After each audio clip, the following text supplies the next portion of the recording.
if you're a Clemson fan and you read that thumbnail or the title of this video, or both, you're probably ready to get in a fighting stance right now. You're probably ready to come at me with some dirty memes and all that stuff.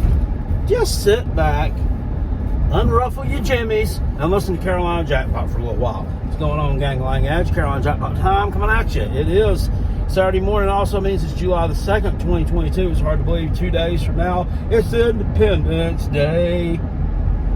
God almighty, years flying by. Anyway, that right there, that statement in the thumbnail of this video, I like to get on Twitter a lot. I really used to be a big time Facebook, college football, trash talker. I guess I wasn't big time. I don't know. I just enjoyed doing it by saying I'm big time, what I meant by that. But I like to get on Twitter even more now, because there are some people on Twitter that just have, now there are some people there posting some things that do make sense and that you can tell they have some intelligence about themselves. There are some people just that post the most ridiculous things that you could fathom that would come up inside someone's brain, and they post it online for others to look at.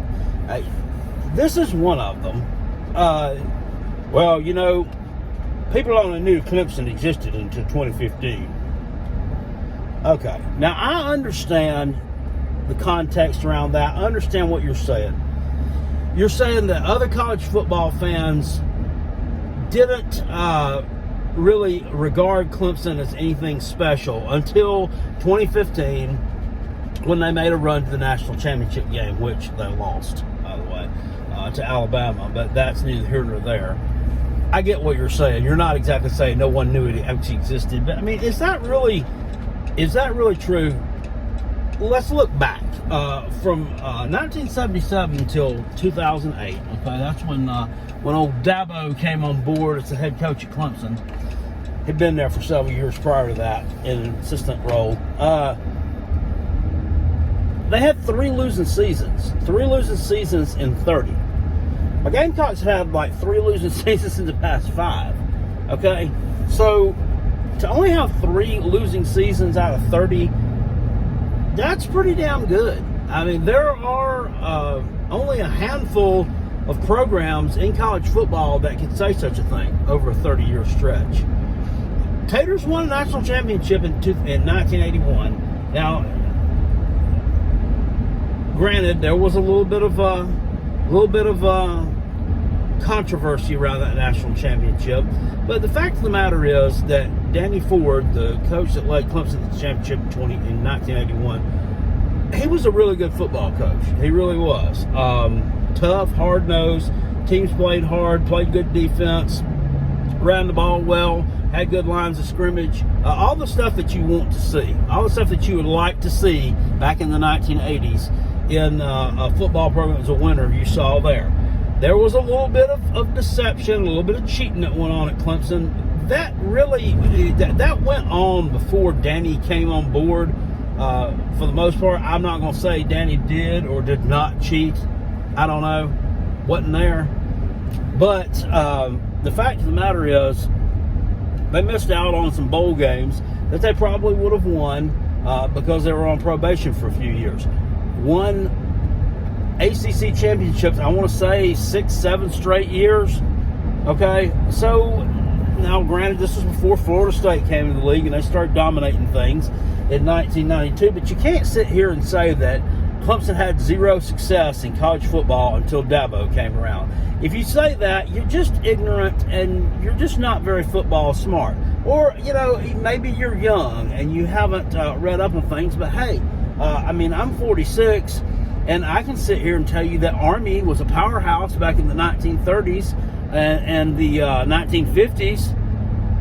Maybe not in the 1940s because we were at war a lot during the 1940s. But they were a powerhouse football program. They were. I can tell you that Yale was a powerhouse football program at the turn of the century. So people really need to kind of educate themselves before they open up their mouth. It makes you look kind of silly.